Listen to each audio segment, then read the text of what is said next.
Hi, I'm Michael. This is Lessons from the Screenplay. Two fundamental elements of character design are want and need. What the character wants usually drives the story forward, but it's often through the character's need that a story expresses its theme and creates an emotional impact. In Pixar's Soul, these aspects of story structure are right on the surface because the protagonist is so preoccupied with pursuing a goal that he ignores the joy to be found along the way. So today I want to explore how the film creates the arc of the protagonist, Joe, to examine how it makes the audience deeply empathize with his want while subtly signaling what he actually needs, and to reveal how Joe's finally understanding his need creates one of the most emotional scenes in the film. Let's take a look at Soul.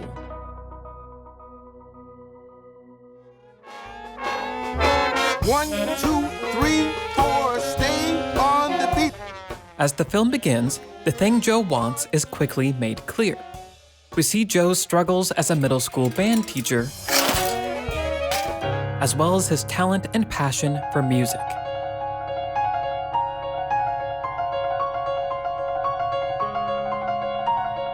Joe is dissatisfied with his life and longs to be a professional musician. The inciting incident of the film makes his want even more specific. Joe gets the opportunity of a lifetime, the chance to play with jazz legend Dorothea Williams. Wow, I would die a happy man if I could perform with Dorothea Williams. Oh, well, this could be your lucky day.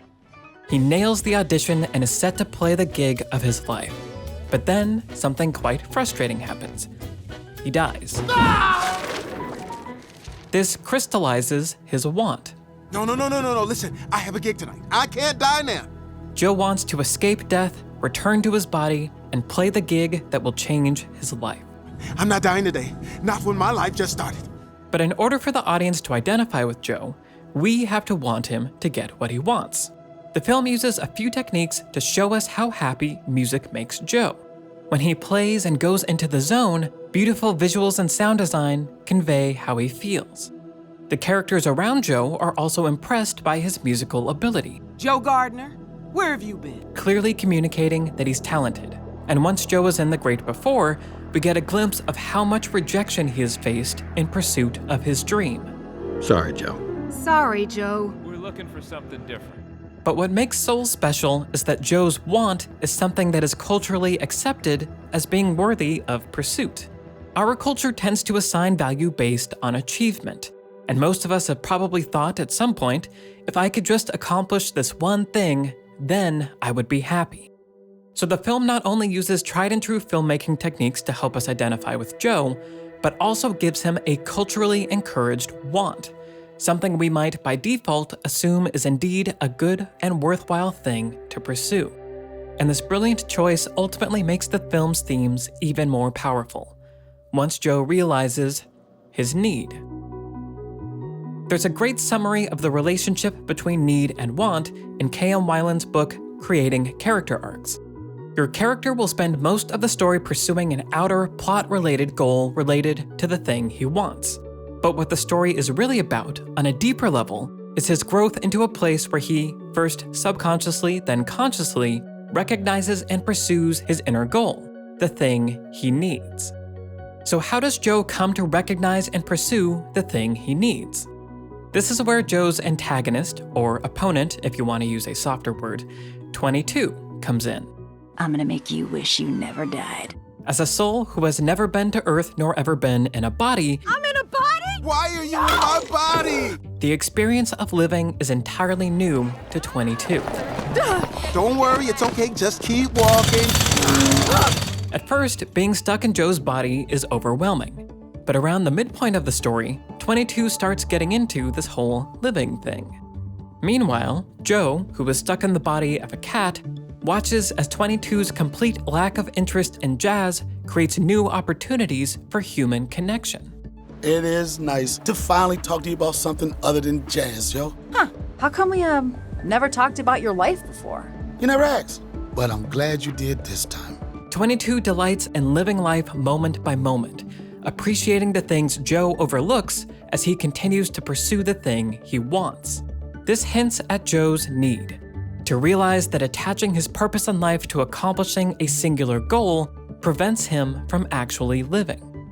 Although Joe starts to become conscious of his need at the midpoint, this need is actually present from the start of the film, in ways we may have even been blind to because we were swept up in Joe's culturally encouraged pursuit of his want.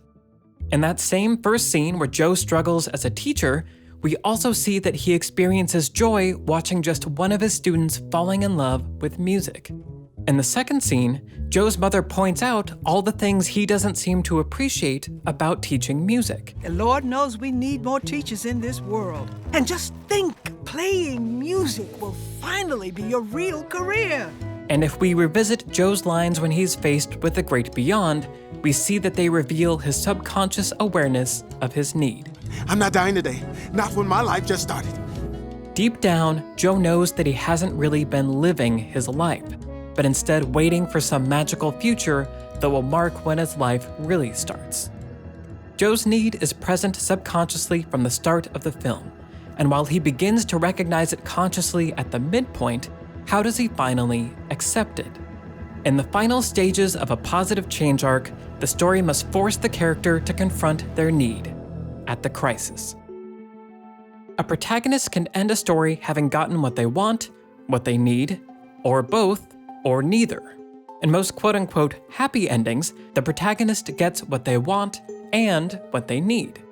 In Groundhog Day, spoiler warning, Phil gets what he needs when he learns how to be truly selfless, and in doing so becomes worthy of the thing he wants, the affection of his love interest, Rita.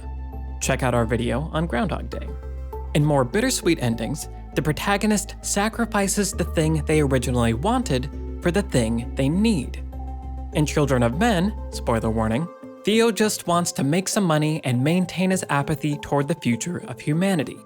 But in the end, he realizes that the thing he needs is to reawaken his passion and to fight for humanity, and he makes the ultimate sacrifice to that end. Check out our video on Children of Men. Soul does something interesting. The film makes Joe realize his need by giving him exactly what he wants.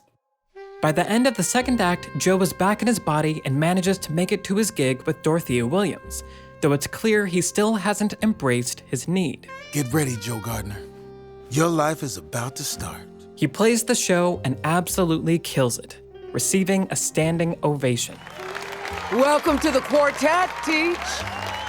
Joe has finally gotten everything he has ever wanted, so he's confused when he finds himself feeling lost. What's wrong, Teach? It's just I've been waiting on this day for my entire life. I thought I'd feel different. This conversation with Dorothea is what finally prepares Joe to fully recognize his need. And it does this in two ways.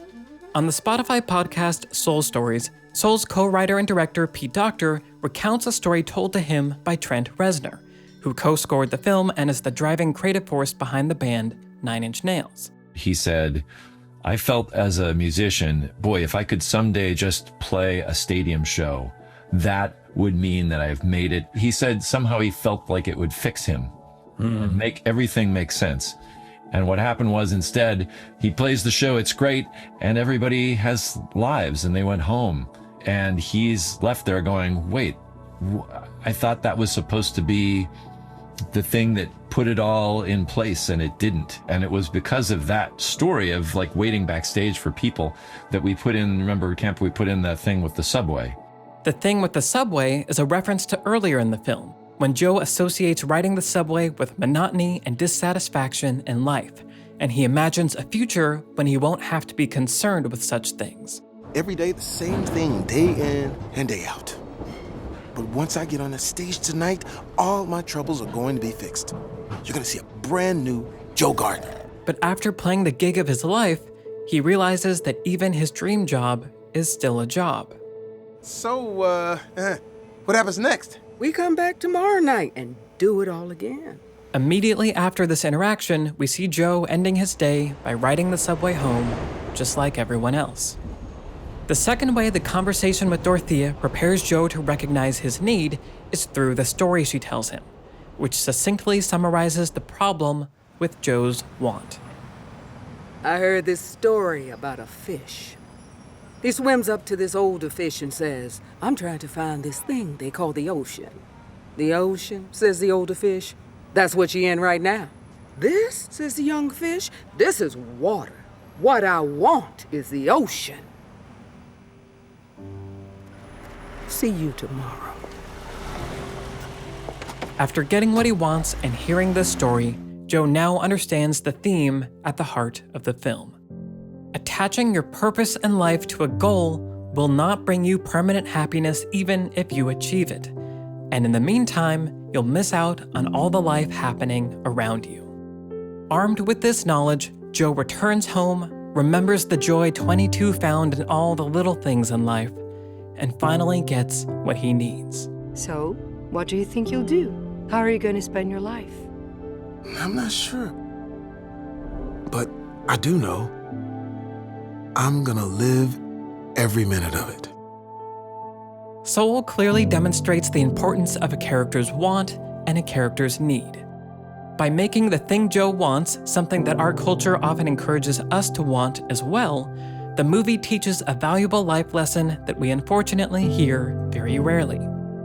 If we decide that our lives won't really begin, won't really have a purpose until we achieve a singular goal, then we may miss out on all the life happening around us in this very moment. Hey guys, hope you enjoyed our video on Soul. I have a question for you. I'm thinking about putting together a video essayist roundtable that would premiere on Nebula, and I want to know from you guys who are some video essayists that you'd want to see be part of the conversation, and what are some topics that you'd want us to talk about. Let me know in the comments below. If you're unfamiliar with Nebula, it's a streaming service created by a group of educational YouTubers where we don't have to worry about the algorithm and we can experiment with new kinds of content. It features some of the best creators on YouTube and all the content there is ad-free. Plus, there are things called Nebula Originals, content made exclusively for Nebula. If you're interested in signing up for Nebula, we've done something to sweeten the deal. If you sign up for CuriosityStream, not only do you get their thousands of amazing documentaries, you also get Nebula for free. So, for example, you could, on CuriosityStream, check out The Science of Cute, a documentary about how and why we perceive cuteness that features tons of adorable imagery. And then also check out on Nebula, Tom Scott torturing some YouTubers, or Real Engineering's series on the logistics of D-Day, which is really fascinating. And if you use the link in the description below, you get 26% off an annual plan. So that's both CuriosityStream and Nebula for less than $15 a year. So head to the link in the description below to sign up for CuriosityStream and to get Nebula for free. Thank you to CuriosityStream for sponsoring this video. If you haven't yet, this is also a great time to check out our podcast, Beyond the Screenplay, where each week the team and I do a conversational deep dive analysis into a different film. The link to our episode on Soul is in the description below. Thank you, as always, to the patrons for making this channel possible, and thank you for watching.